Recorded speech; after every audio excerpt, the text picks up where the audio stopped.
You're ready. There's a different link for this one. Oh, I don't need to be in it. Not until The other meeting? Okay. everything needs to be on the chat.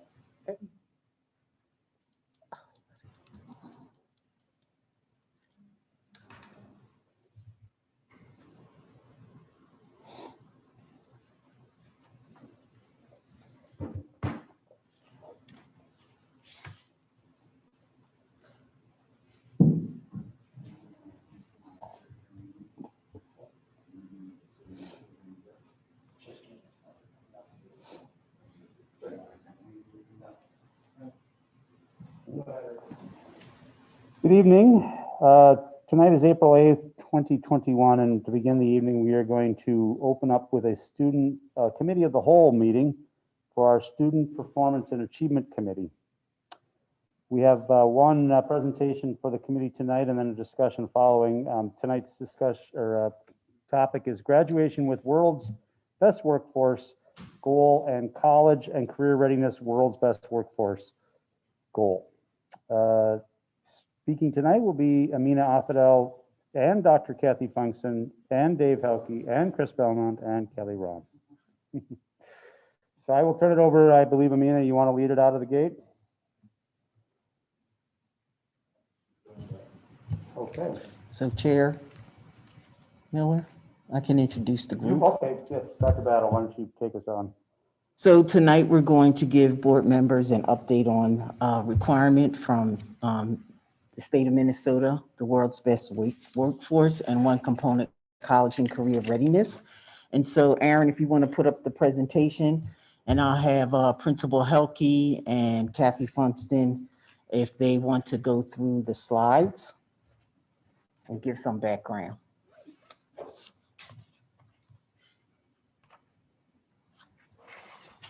Yes, I can certainly start.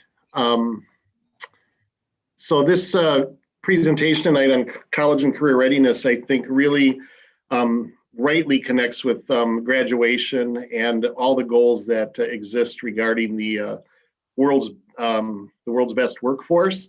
And I hope that as we go through some of the information, you'll be able to see those connections because this is really the work that we do as a school district. And the work starts pre-K and really goes on up all the way until our students graduate.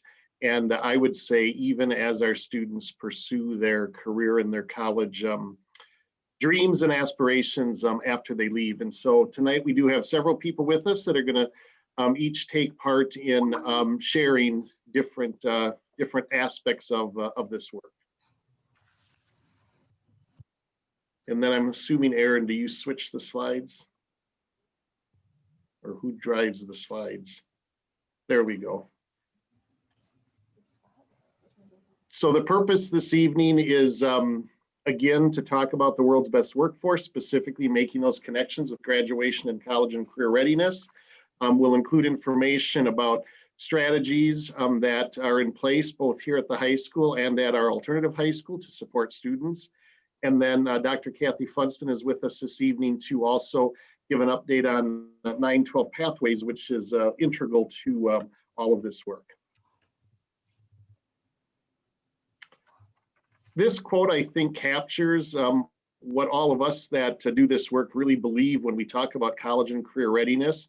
It's from Hans Meter from the Department of Education. Career and life readiness means that an individual has the knowledge and skills necessary for post-secondary education, economically viable career pathways, and personal effectiveness in a 21st century economy. And so you can see it captures so much more than just being ready to go on to college. We're talking not only being prepared for anything post-secondary, we're talking about economically viable, being prepared for career, and being prepared as a person, you know, with all those skills that are necessary for success.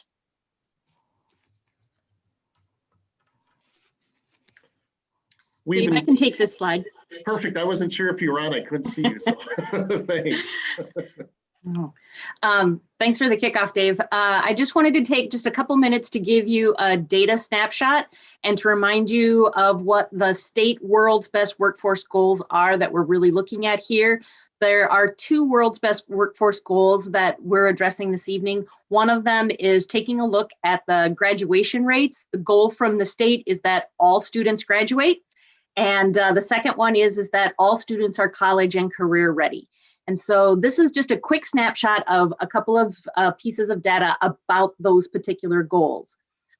We don't have the official graduation data. It is delayed at MDE. It usually comes out in February, but we don't have that data yet. And I believe that because of COVID, there are some data delays that have impacted MDE.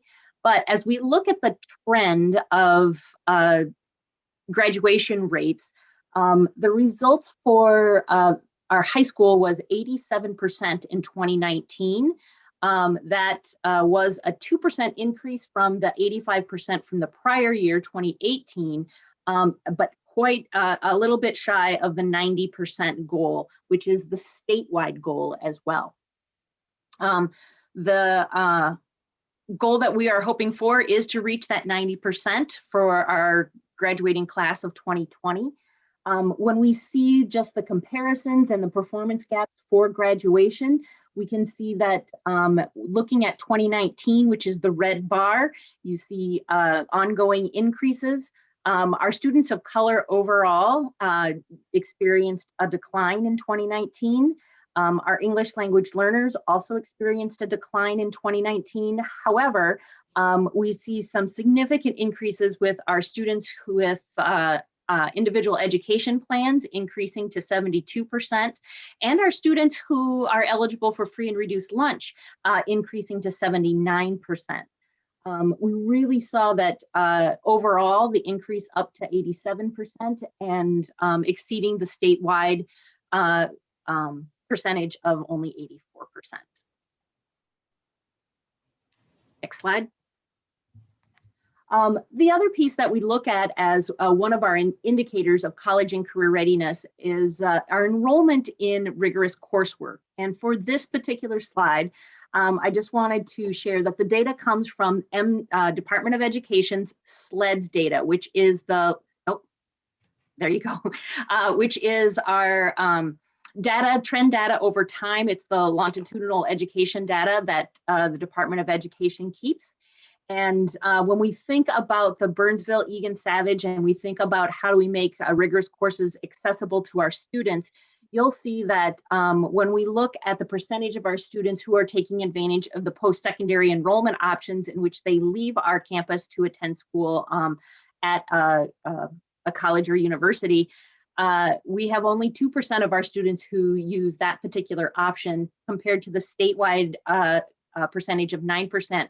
However, when we look at our students who are accessing college courses on our campus through either concurrent enrollment, which includes college in the schools classes through the University of Minnesota, over half of our students, 52% of students, are experiencing at least one course in that category, 52%. This means that we are really making sure that those college credit-bearing courses are accessible to all of our students. Also, you'll see that our advanced placement courses, 48% of our students are accessing at least one advanced placement course. And note that the 52% and the 48% and the 2% could be duplicated. So a student could be in the 52% taking a college in the schools course, and they could be counted in the 48% of students in the AP. So those don't add up to 100. When we think about students and what their journey after high school, we know that 65% of our students who graduated in 2019 enrolled in a college or university. Then the other indicator is how many of our students were required to take developmental or remedial courses once they had enrolled in college. Our percentage was 17%. and that matches up with the statewide percent as well.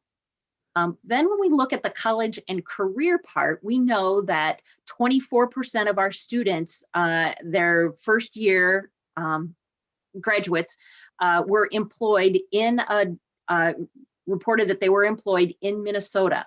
The important thing to note about this is that it does not include our students who have selected to enlist in the military. And so that figure is not available in the sleds, or they went on to be self-employed, or they moved out of state. So when you take a look at those numbers, you can see that we have a significant number of students who enroll in college in the fall, and a significant number who move directly into the workforce. Next slide. When we think about the developmental courses, if we really want to say that our students are college and career ready, that means that when they leave high school, they are ready to take on those rigorous courses in the college or university that they choose. Statewide in 2019, it was 17%. Burnsville, 17% of our 2019 graduates who enrolled in a college or university were required to take developmental courses. You can see that as a significant decline. And one of the questions would be, why such a significant decline between 2018 and 2017 or 2019? One of the reasons for that decline is that 2019 was the first year that students were able to use their MCA score in reading and math to, in essence, exempt them from remedial courses. So if they score at a certain level on their MCA score, they can bypass those remedial courses. Interesting, though, was the statistic about students who were enrolled in rigorous courses in high school who also had to take developmental courses in their first year in college. And one of the things that the data shows is that 8% of students were required to take developmental courses of the cohort of students who also were enrolled in AP College in the Schools or concurrent enrollment in the high school. If the students were not enrolled in an AP College in the Schools or concurrent enrollment class in high school, 28% of those students were required to take developmental courses. So taking the more rigorous courses in high school reduced the need for students to take developmental courses, really helping to keep them prepared for college coursework. So that's just a quick snapshot of some things regarding the world's best workforce for all students graduate and all students college and career ready. Next slide.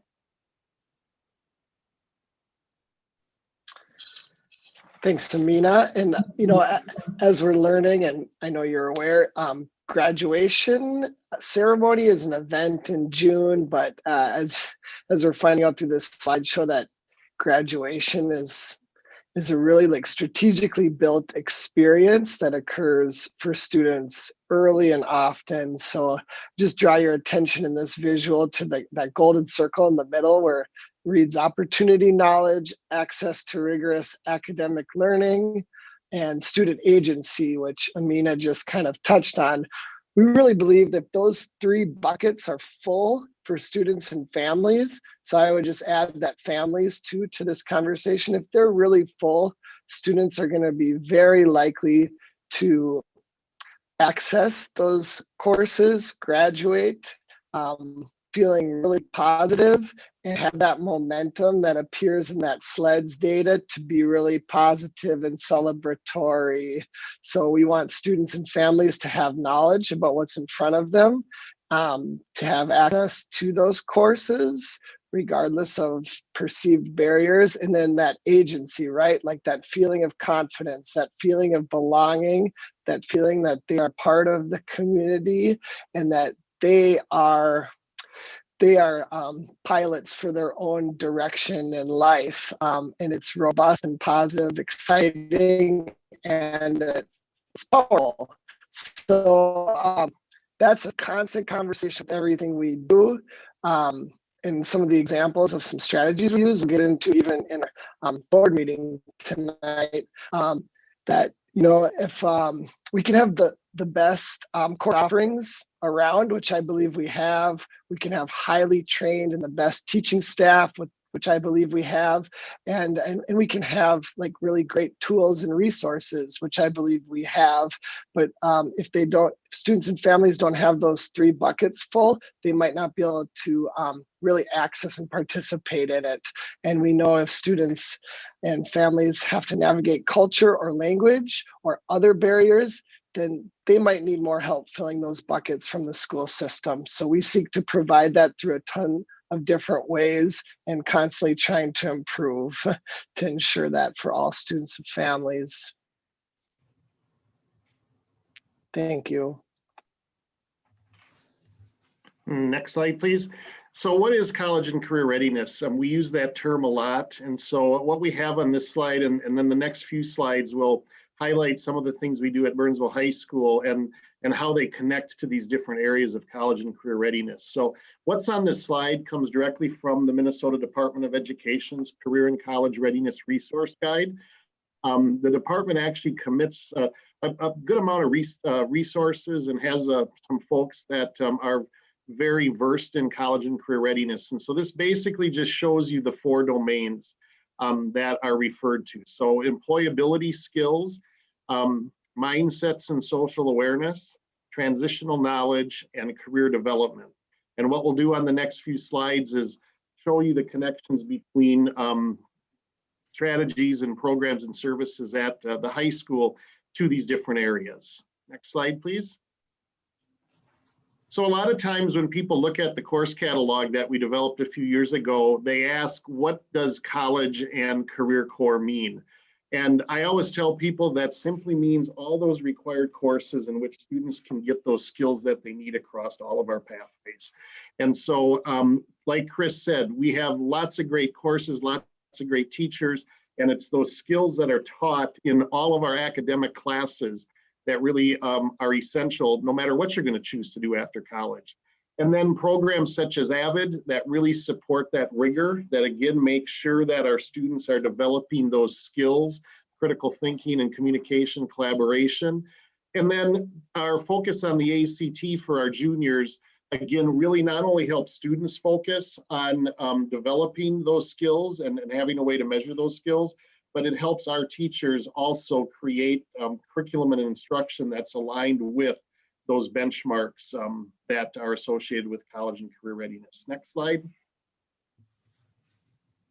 Then when we talk about mindsets and social awareness, transitional knowledge, and this is really about access. So making sure that all of our students have the skills to access college and that once they're in college, they have those skills, the resiliency and the advocacy and the to-do-itness to really stick with it.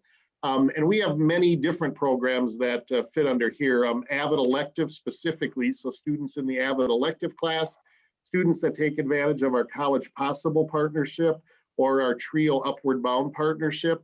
Those are all ways that students get additional knowledge around financial aid, college applications, and really have a chance to get better prepared with skills that are going to help them be successful. And then our Success 191 course in 9th grade also really touches on a lot of those non-academic skills and related skills that are necessary as students advance. Next slide. And then when we talk about transitional knowledge, again, how to get to college, how to access college, but also how do you look at careers and how do students really develop a plan and think about what they want to do after high school? That's where our College and Career Center comes in. You know, the college fairs, the career expos, the financial aid nights, the different lessons and activities that are done in Success 191 that have been done throughout this year in advisory. So that whole host of college and career programming specific to students around accessing college and navigating all that college knowledge that they need to have, and then really starting to think about a plan for what they want to do and what they want to achieve. Next slide. And then finally, we have our 191 pathways. And so this is really where the career development work is. And I mentioned at the intro to the presentation that this isn't just high school work. It's exciting to be in a district that this work is pre-K-12 because career development starts with really that sparking of interest and that wonder, and just continues to build as students come through our system. And so the 191 Pathways is the framework that we use to support our students with their career development. And that includes from exploration. We have students who take a variety of courses across many pathways, to students who take all the courses in one pathway because they know exactly where they are headed after they graduate from high school.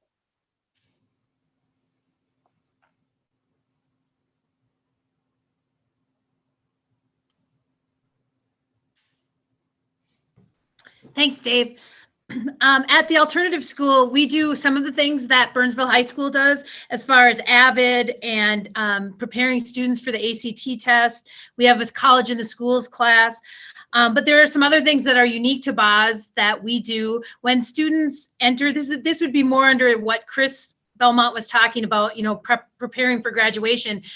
We have continuous learning plans for all students. It's a state requirement that alternative programs have these for students. However, we've been working to refine that to be a tool that the student uses for planning throughout high school, as well as planning what they're going to do after high school.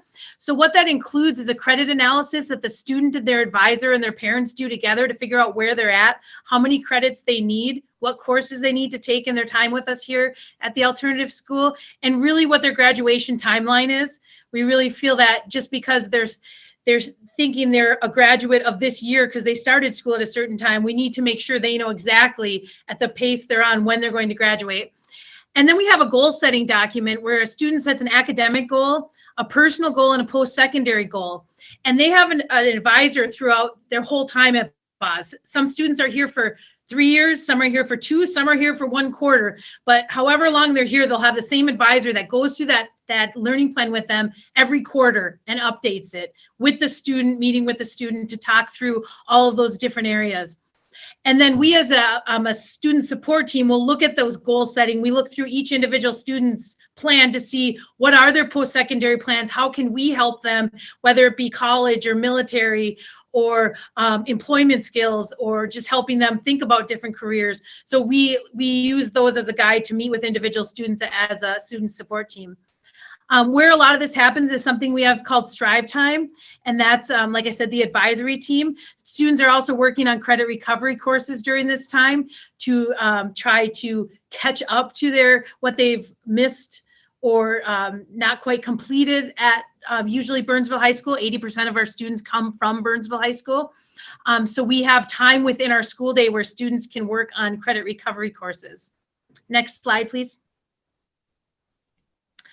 So some type of college and career activities that we do at BOZ, we have a career symposium every year where different individuals come in and speak to our students about their career path. Some are traditional, some are untraditional career paths that they've gone to. Some are college based careers and some are not. We have virtual college and military visits, much like Burnsville High School does, but we have some here at BOZ as well. I have a collaborative team that meets weekly for the last 2 years that's solely focused on transition post-secondary activities for our students. So I have a group of 6 staff members who that is their collaborative teamwork. And they created a college and career ready checklist that each student completes that comes through BOZ, what things they need to know about or have done before they leave our school. We have students creating resumes before they leave us. We felt that was something that we added last year that students should have before they leave our school. We have students doing interest inventories to look at careers. We have the grade level Naviance activities that are done at all the other schools in the district as well. And then we have student graduation document folders. So each student has all of their things in a Google folder that includes their transcript, a course planning, all of the information that is about them and what they're going to do next is in this folder. And just the last thing I want to say is that this year, Chris Belmont has gotten a group together from Burnsville High School that includes associate principals and counselors. And then I have a team from BOZ, and we meet regularly to talk about it started out talking about student referrals, but I feel like it's grown into talking about how we can best meet the needs of our students, because whether the students come to Boz or stay at BHS, they're all our students. And so that group itself has really helped connect us. We've been invited to more of the things at BHS because we have that conversation more often with the two schools. So that has been invaluable. I met with a student today who's coming over for fourth quarter, and we believe we can get that student to graduate on time because they're coming. And I think our conversations have gotten the referrals to come at the right time to help with our 4-year graduation rate at Boz, as well as of course, our 5-year graduation rate. But we're working together to identify the students at the right time and be proactive versus reactive. So I think that's been something that's new and really taking off this year. Thank you. Thanks, Kelly. So Pathways, in combination with the strong academic preparation, opens doors for our students like Maria Pena Chavez, who recently in March received a Minnesota Aspirations in Computing Award. And this is an award that recognizes her computing and technology aptitude, her leadership ability, her academic history at Burnsville High School, and then also her plans for post-secondary education. And Maria was only one of 18 students in the state to receive this award. We also know with Pathways that they help build community, they provide tools for life, and decrease the opportunity gap. And our district's commitment to the pre-K to 12 Pathways will provide experiences starting at the youngest levels. And these experiences will surely have impact on the data that you're hearing tonight. So when we think about Pathways and the impact on our students and our graduates, as Director Oftedal shared, we are seeing increasing graduation rates overall. However, there are areas in which we do need to continue our work to increase graduation rates for our English learners and our BIPOC students. And we are able to offer industry credentials. And these industry credentials allow students to earn and learn. And in the next slide, I'll share an example of what earn and learn actually looks like. We're also, oops, sorry, Erin, not quite ready. Back there, thanks. We are also seeing a decrease in tardies, about 11%. And this data comes from Viewpoint, and it's over a multi-year. We also have data from the Greater Twin Cities United Way evaluation that students in Pathways actually experience 3 more days of school than students who aren't participating in Pathways. And then our students are also finding their passion and purpose at Burnsville High School. It's not just about graduating or planning to graduate, it's graduating with a plan, as Principal Helke often says, and I love to repeat because it's so meaningful. If we look at our data for 2019-20, and we look at the demographic breakdown for each of our students, our Pathway career fields saw an increase of students of color between 19 and 32%. And that's wonderful. It means that our students are finding their way into these pathways, into industry credentials, into early college credit opportunities. And Director Oftedal also talked about those opportunities. However, at the same time, when we look at our data, we see that 15% below the student demographic last year for our Black students were not enrolling in the early pre-engineering programs. So that tells us we need to do a little bit of work to either introduce and or attract our Black youth to the engineering courses and the engineering pathway. And additionally, tuition savings. Every time a student can take early college credits, they are saving tuition, and we have 26 courses. They offer 48 credits. And we also talked about CIS classes, and our students earned 870 CIS credits for a total savings of $464,000 last year, which is huge. Next slide, please. Thanks. So in September of this year, we administered a survey to our Burnsville High School students. 546 students responded to the survey. And even though that's not all of the students, it is an acceptable response rate to be able to make accurate responses about this data. One of the questions was, what is your knowledge of pathways? And it was a 1 to 5 scale, with 5 being, I know what pathway I'm in. One back, Erin, please. I know what pathway I'm in and I know why I'm taking these classes. This data shows us what we would expect, that 68% of our 9th grade students know why they're in pathways and they know about them and they know how to select courses, and it increases each and every year. This is exactly the kind of trajectory that we would want to see. And click, please. Thanks. From that data, 88% of our students really told us, what are your future aspirations? Where do you see yourself in 10 years? And these are the responses from our students, incredibly specific. And I can remember 8 to 10 years ago, very generic. Most of our students were going to go to college to major in psychology. And it's very hard to find psychology on this list. So our teachers are very specific. I mean, our students are very specific. They know what they want to do and they know how to get there. And our pathways and academic models are helping them do that. Now, 12% of our students said, I don't know. And I think we need to dive a little bit deeper into that data. Either they just haven't nailed it down yet, or they truly don't know and they truly don't have a pathway. And in that case, we need to find out who those students are and help them with our counselors and other support staff prepare a plan of action. Next slide, please. So here is some of the future planning for our pathways. You have seen this before. We're working on the cybersecurity in our arts, global communications, and information systems pathway. We are also continuing putting in place the pieces for the Associates of Arts degree that students could earn before high school. If we just go down one, it is the business management and entrepreneur career field, and we are continuing developing partnerships in our education pathway to really do the 360, where our students eventually go through the post-secondary system and come back and student teach in our system, and we keep them. So St. Thomas University and Black Men Teach are our two most recent partners that are helping us with that. We're launching a pre-law enforcement pathway. We already have 55 students signed up in that pathway. And just today, we were able to send out information on a free camp. It's a leadership camp put on in June by the police and the FBI to develop leadership skills in our youth. And so we hope that those students who are interested in this pathway might be able to take advantage of that wonderful opportunity.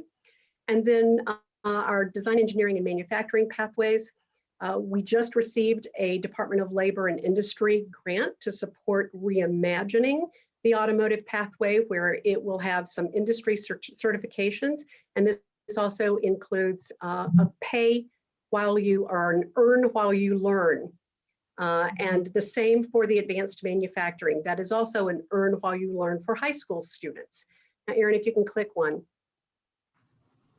There are other different kinds of partnerships as well that we have for our students who graduate from our system. They can attend through the Industry Consortium for Advanced Technical Training. They can attend Hennepin Technical College, get their Associates of Science through a 3-year coordinated school and work program. And after they finish that, their college is paid for, they work while they learn, and they are guaranteed a job when they successfully complete. And just a little tidbit, for students who want to go into manufacturing, the median wage is $42,000. It's a 2-year or 18-month to 2-year degree program. And there are many opportunities within high skill, high wage manufacturing where a student can earn a 6-figure salary. And I think that concludes the presentation. Thank you. Okay, thank you very much to all our presenters this evening. We're going to open up for any questions from board members. No review, this is the first time out, so we're not going to, you just indicate you'd like to speak and jump in, so go ahead. I have a question. For the student population that do not graduate, do we do any sort of data collection on what kept them from graduating, and how do we use that data then in forming our modifying the programs that we use in trying to keep students engaged and enrolled to graduate? That's a great question. The data that I shared with you today was our 4-year graduation rate, and the students then are tracked to identify whether or not they are continuing, whether they're continuing in our system, which is perhaps BOZ is one of the choices that they choose, continuing and then graduating at the 5 or 6 year, because the graduation rates are tracked for BOZ in those categories. We also identify which of our students are dropout, which means that they leave the system and are not continuing on with any of their education. And I think the systems that are in place for not only at BOZ, but at all alternative learning centers in the state of Minnesota really does do that continuous learning plan. They really look at, some of the reasons why students are behind on their credits. And I think I'd like to have perhaps Dr. Belmont or to kind of just talk about a little bit of the work that they're doing to be more proactive on the front end as we are looking at what are the barriers for students who don't graduate. I mean, if we start to see that concern with momentum, we want to intervene in a timely and high impact way, right? So just developing our multi-tiered systems of supports, the advisory, that system that Kelly talked about, we're really trying to model ours after BOZ, that multi-year relationship.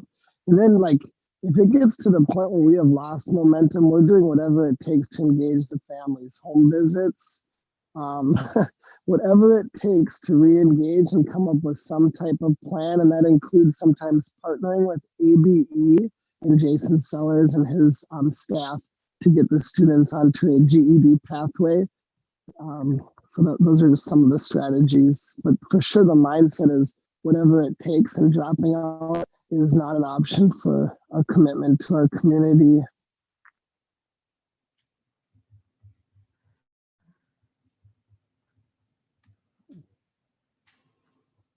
Anybody else have any questions or comments? Yeah, go ahead. My question is about BEST and transitions and working with students, because I hear a lot about career pathways and graduation rates for BOZ and the high school, but I also know there's several students that are in the BEST program.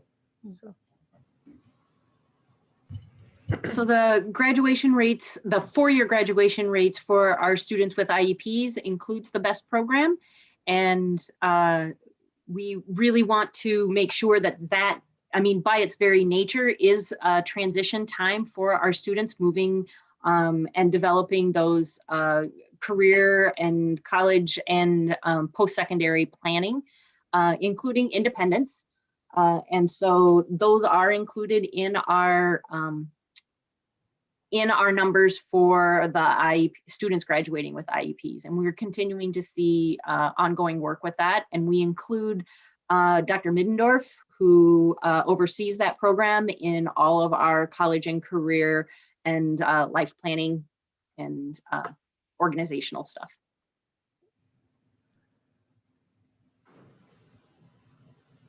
Well, I'm just glad to see by the percentages you showed us that it is working. The program, Pathways program, is working, and I'm just really happy to see that it is progressing.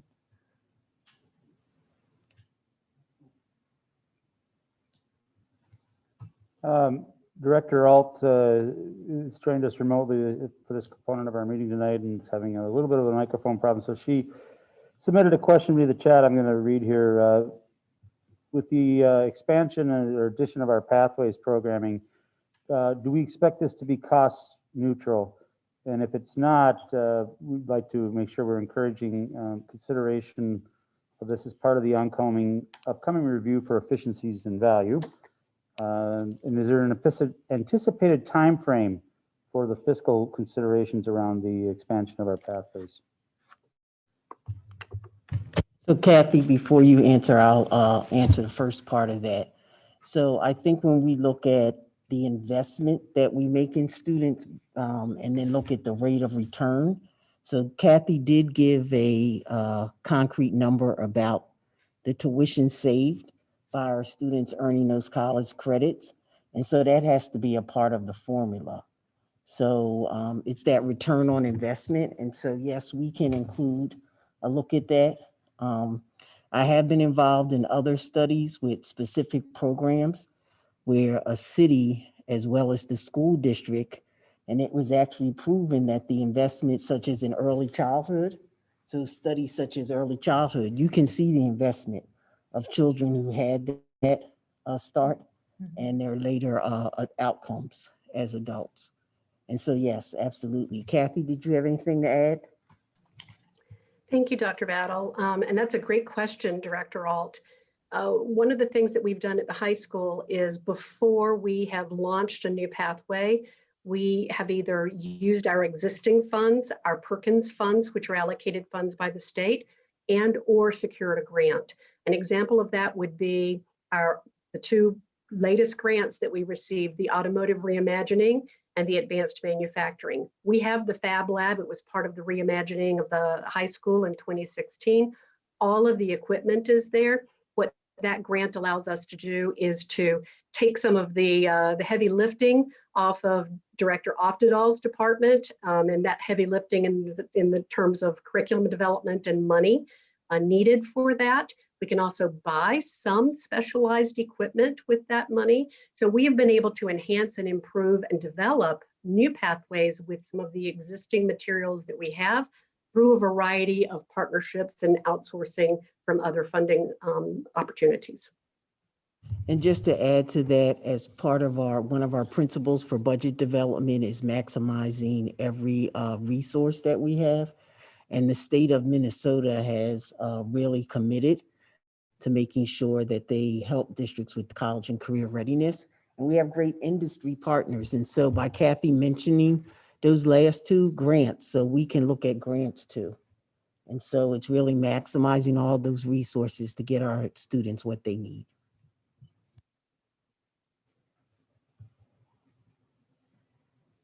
Any additional questions or thoughts? All right, well, thank you. I'd like to again thank folks who took the time to join us this evening, our principals, Chris Belmont, Kelly Ron, and Dave Helke, and Amina Afada, and Kathy Funston also for your excellent presentation. We will close up the Committee of the Whole for our student performance and achievement this evening. Thank you very much.